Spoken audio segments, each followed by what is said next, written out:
Assalamualaikum warahmatullahi wabarakatuh. Perkenalkan, nama saya Filzar Maharia Nadila, nomor NPM 210404020021. Saya dari Prodi Akuntansi Universitas PGRI Kanjuruhan Malang. Di sini saya akan mereview atau menjelaskan materi pendidikan Pancasila yang saya bagi menjadi 3 topik, yaitu topik pertama, pengantar pendidikan kewarganegaraan, topik kedua, kesejarahan Pancasila setelah kemerdekaan, topik ketiga, Pancasila menjadi dasar negara atau ideologi negara.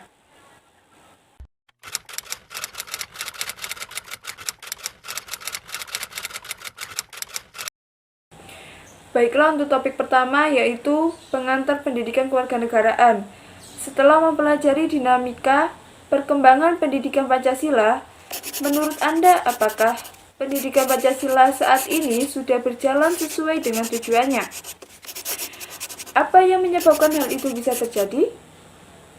Pancasila merupakan ideologi yang dianut bangsa Indonesia sejak merdeka. Salah satu fungsi Pancasila adalah Pancasila sebagai dasar negara. Nilai-nilai Pancasila sebagai dasar negara memiliki cakupan yang sangat luas dan bersifat dinamis. Luas dalam arti mencakup seluruh aspek kehidupan sosial, ekonomi, politik, dan budaya. Bersifat dinamis karena mengandung ruang reaksi terhadap perubahan lingkungan strategis. Sifat inilah yang membuat Pancasila sebagai ideologi yang terbuka. Implementasi nilai-nilai Pancasila ditunjukkan dengan perilaku dan kualitas sumber daya manusia di dalam menjalankan kehidupan nasional, menuju tercapainya tujuan negara. Sesuai dengan termaktub dalam pembukaan Undang-Undang Dasar 1945 alinea keempat, maka bisa disimpulkan bahwasanya pendidikan Pancasila ini sudahlah berjalan sesuai dengan tujuannya.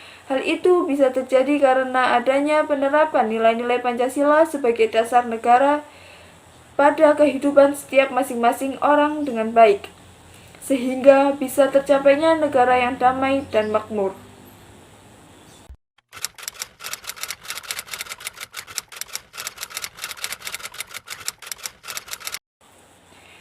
Topik kedua yaitu kesejarahan Pancasila setelah kemerdekaan. Setelah membaca berbagai materi di atas, menurut Anda mengapa banyak pihak yang tetap ingin mempertahankan Pancasila sebagai dasar negara Indonesia? Karena Pancasila memiliki nilai sejarah di mana Pancasila dirumuskan pada awal pemerintahan Indonesia sebagai ideologi yang harus tetap dipegang tangguh oleh masyarakatnya.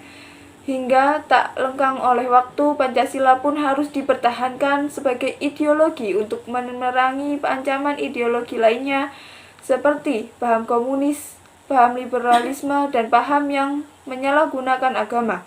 Selain itu, Pancasila memiliki kelebihan diantaranya Pancasila sebagai ideologi yang terbuka, Pancasila sebagai ideologis yang reformasi dan dinamis, Pancasila sebagai paham persatuan, Pancasila sebagai paham kebangsaan. Selain itu pula, Pancasila memiliki nilai-nilai yang sudah ada pada dasar negara yang sudah memiliki cakupan yang sangat luas dan bersifat dinamis. Dan ini sudah tidak memungkinkan untuk dirubah lagi karena sudah disahkan oleh para tokoh-tokoh terdahulu.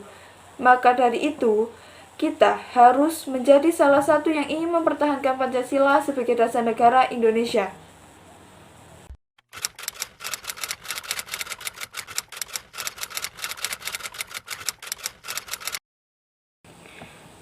Topik ketiga yaitu Pancasila menjadi dasar negara atau ideologi negara.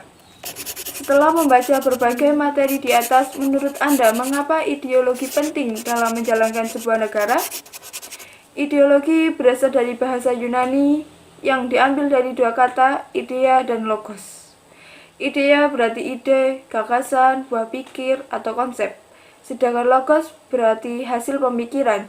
Jadi berdasarkan bahasa, ideologi adalah ilmu yang mencakup ilmu kajian asal mula, juga hakikat buah pikir atau gagasan.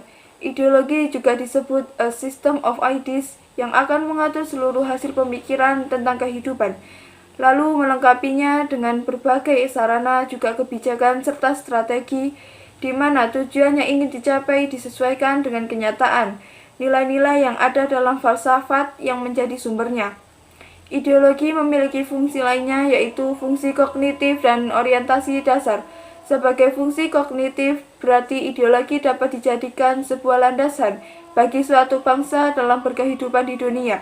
Fungsi orientasi dasar berarti ideologi merupakan hal yang dapat dijadikan sumber wawasan dan makna bagi rakyat, juga dapat menjadi bimbingan bagi rakyatnya dalam mencapai tujuan.